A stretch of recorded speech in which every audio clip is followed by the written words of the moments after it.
मेरा नाम है चेतन तुषावड़ा। आज मैं आपके बीच में एक डेली रूटीन लाइफ के अकॉर्डिंग नई डिजीज़ लेकर आया हूँ जिसका नाम है जॉइंटिस। जॉइंटिस मतलब पीलिया। जॉइंटिस एक रूटीन अपने खाना पीने से लेकर ही एक डिजीज़ होती है। पेट से आपके लीवर के अकॉर्डिंग लीवर के में होने वाली एक डिजीज़ है, ठीक है, जिसको अपन जॉइंटिस कहते हैं। जॉइंटिस के आपको मैं कुछ लक्षण बताता हूँ जिससे आपको पता लग सकता है कि आपको जॉइंटिस है कि नहीं है, ठीक है। इसमें आपके लक्षण जो आपको रूटीन में जो आपके शरीर पर जो साइड इफेक्ट जो लक्षण दिखेंगे, आँखों में पीलापन हो गया, भूख कम लगना, नींद ज़्यादा आना आपको, ठीक है। उसके बाद आपके नाखूनों में पीलापन आ जाता है, पीलापन दिखेगा आपको, ठीक है। आपके यूरिन का कलर डार्क होगा, ठीक है। इसमें और आपके पेट के दाहिने तरफ लीवर के ऊपर की तरफ यहाँ पे आपको पेन होगा, ठीक है, दर्द होगा और भूख कम लगेगी आपको, नींद भी ज़्यादा आएगी, ठीक है। उसके बाद क्या होता है कि ये होता किस कारण से, आपको एग्जैक्ट ये बताता हूँ कि जॉइंटिस पीलिया क्या शरीर में कमी आती है, किस कारण से होता है, क्यों होता है, ऐसा क्या हो जाता है शरीर में कि हमें जॉइंटिस हो जाता है, पीलिया हो जाता है। ये आपके एक लीवर की डिजीज़ है जिसमें आपके ब्लड में बिलिरुबिन की मात्रा बढ़ जाती है, जिसके कारण आपको जॉइंटिस होने के चांसेस रहते हैं। बिलिरुबिन की मात्रा अधिक होने की वजह से आपके शरीर में, आँखों में, नाखूनों पे, त्वचा पर पीलापन दिखाई देता है, ठीक है। आपके शरीर में बिलिरुबिन की मात्रा का नॉर्मल रेंज रहता है 0.3 mg/dl से लेके 1.2 mg/dl, ठीक है। अगर इस मात्रा से आपके ब्लड में बिलिरुबिन की मात्रा तेज होती है, बढ़ती है, तो आपको डॉक्टर से एडवाइस लेनी चाहिए, ठीक है। और हाईएस्ट जॉइंटिस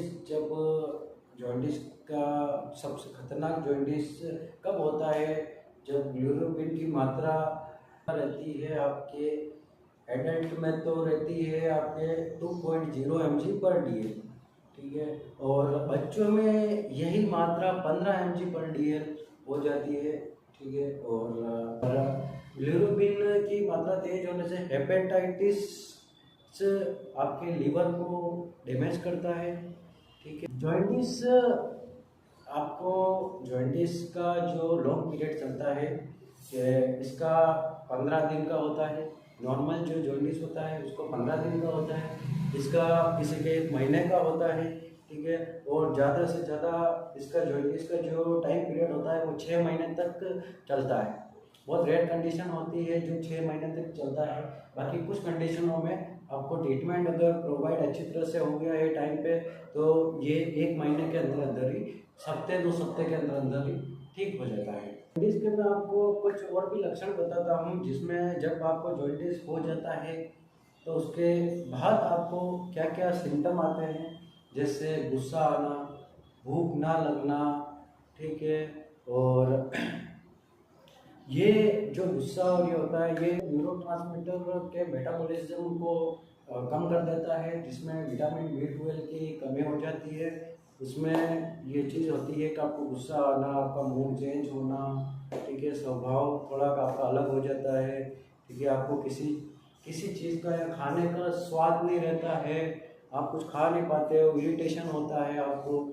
ऐसी कुछ कंडीशन है जो इस डिजीज़ के होने के बाद आपको ये सिम्टम से गुजरना पड़ता है, ठीक है। जॉइंटिस में मैं आपको इसके टेबलेट के बारे में बताऊंगा इस टाइम आपको।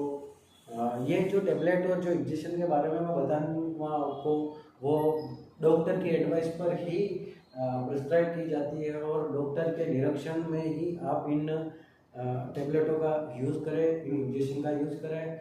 और ये एक चीज़ मैं आपको और भी बताना चाहता हूँ कि हेपेटाइटिस ए और बी का टीकाकरण होता है, जो जॉइंटिस से प्रिवेंशन मिलता है, जिससे जॉइंटिस से आप प्रिवेंशन ले सकते हो। और इसका टीका लगाना आपको ज़रूरी रहता है। और हालांकि बचपन में टीकाकरण में लगाया जाता है, लेकिन अगर किसी को होता है तो तब भी इसका टीके का यूज़ होता है। वैक्सीनेशन पूरा प्रॉपर तरीके से आप करवाएं।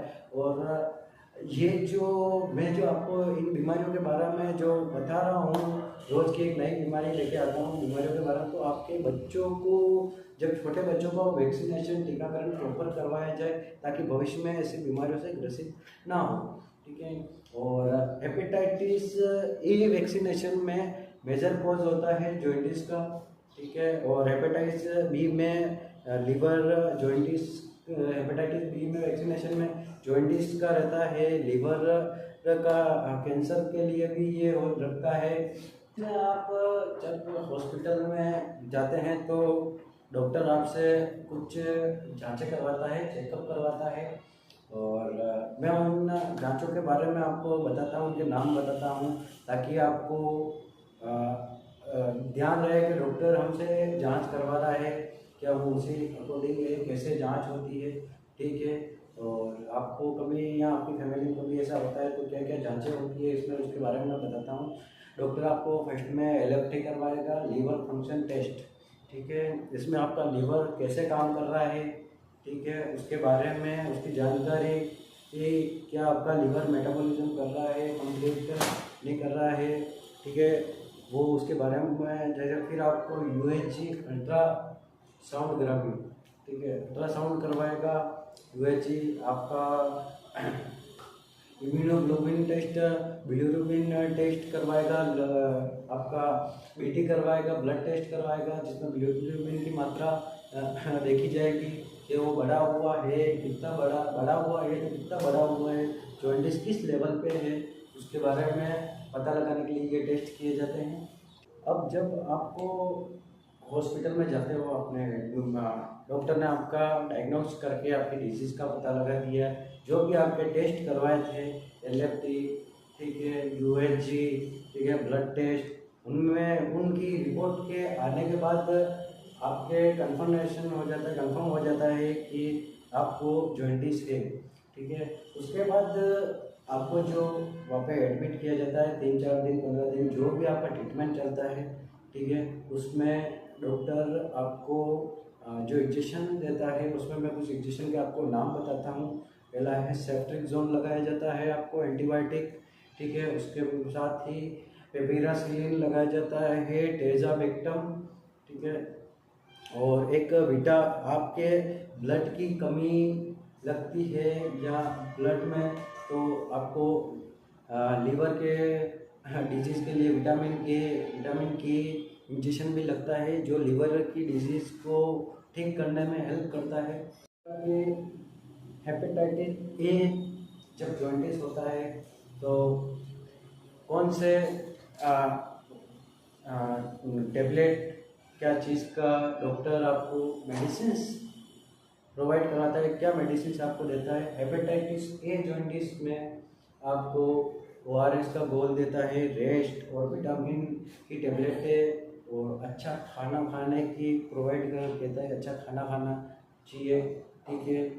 ये चीज़ आपको विटामिन हेपेटाइटिस ए में आपको मिलता है। आपको हेपेटाइटिस बी और सी, हेपेटाइटिस बी और सी में एंटीवायरल टेबलेटें होती है, उसमें आपको नाम बताता हूँ, टेनोफोविर और एंटेकेविर, ये नाम है। और इसमें मैंने आपको अभी बताया था हेपेटाइटिस बी और सी, जिसमें सोफोसबुविर टैबलेट होती है, और हेपेटाइटिस सी में लेटिपासविर। इसमें बैक्टीरिया इन्फेक्शन के लिए आपको जो टैबलेट है सेप्रोफ्लॉक्सिन और एमोक्सिलिन, ये दो मेडिसिन एंटीबैक्टीरियल के लिए आपको दी जाती है, जो आपके बैक्टीरिया को कम करने में और रिड्यूस करने में हेल्प रहती है। जो डिजीज़ थी जॉइंटिस, इसके बारे में मैंने आपके ट्रीटमेंट, उसको बचाव के बारे में बताता हूँ आपको कि आपको क्या करना चाहिए लाइफ में कि आपको ये जो जॉइंटिस की कंडीशन है जो आपके शरीर में, आपको ये डिजीज़ ना हो। इसके लिए आपको ज़्यादा से ज़्यादा आपको रूटीन पानी का रखना चाहिए, और दिन में जितना हो सके लीटर से 2 लीटर के बीच में 2 से 3 लीटर आप पानी पिए। और पानी का इसमें सबसे ज़्यादा रोल रहता है आपके डाइजेशन सिस्टम के लिए भी, और आपके दैनिक जीवन के आपके शरीर में फ्लूइड का लॉस ना हो, प्रॉपर तरीके से आपका फ्लूइड मेंटेन रहे, उसके लिए आपको वाटर स्पेशली ज़रूरत रहती है आपके बॉडी को। ठीक है, इसके बाद आपको अच्छा खाना खाना चाहिए और साफ़ सफाई से रहना चाहिए। ठीक है, और अल्कोहल इस कंडीशन के दौरान आपको अल्कोहल यूज़ नहीं करना चाहिए, अवॉइड। ऑयली फूड को आपको अवॉइड करना चाहिए, जैसे तेली पदार्थ हो गए हो, ये बाहर के समोसा कचौरी मार्केट की जो भी ये चीज़ें हैं जो ऑयली फूड है, इनको आपको अवॉइड करना चाहिए, ये चीज़ें आपको खानी नहीं चाहिए। और बाकी तो आपका ये जो रूटीन में जो चलता है कि भाई खाने पीने का जो खाना एकदम हरी सब्जी वगैरह ऐसी चीज़ें खानी चाहिए। ठीक है, तो आपने ये जो मैंने डेली लाइफ रूटीन के अकॉर्डिंग मैंने जो ये डिजीज़ बताई है जॉइंटिस, ये अपने दैनिक जीवन में ही अपने खाने पीने को लेकर ही ये बीमारी होती है। जो क्या होता है गाँवों में शहरों में ऐसे थोड़ा सा अवेयरनेस रहती है लोगों को। ठीक है, उस अवेयरनेस के कारण ऐसी डिजीज़ होती है। ठीक है, और जो भी मैंने ये मेडिसिन वगैरह जो बताई है ये डॉक्टर के अकॉर्डिंग ही ली जाने वाली मेडिसिन है। सेल्फ मेडिसिन ना करें। आपको अगर कुछ ऐसी कोई गंभीर बीमारी का संकेत मिलता है, बॉडी में कोई रिएक्ट होता है ऐसी बीमारी के प्रति कि मुझे ऐसा हो सकता है, तो आप नियर के डिस्ट्रिक्ट हॉस्पिटल या इस PSC CSC जाके आपको हेल्थ चेकअप करवाना चाहिए। और मेरे कहने से का ये तात्पर्य है कि आप डेली हर 6 महीने में और साल भर में अपने शरीर का डेली रूटीन चेकअप करवाया करें, ताकि आप अपने खाने पीने का अपने शरीर का अच्छे से ध्यान रख सकें। और अभी मौसम भी ऐसा ही चल रहा है, बारिश का मौसम चल रहा है, तो कुछ ऐसी बीमारियां हैं जो मौसम परिवर्तन के दौरान होती है। ठीक है, तो अपने शरीर का ध्यान रखें, स्वच्छ रहे, परिवार को स्वच्छ रखें और खुद भी स्वच्छ रहे, अच्छा खाना खाए, अच्छा से जीवन को व्यापित करें। नमस्ते।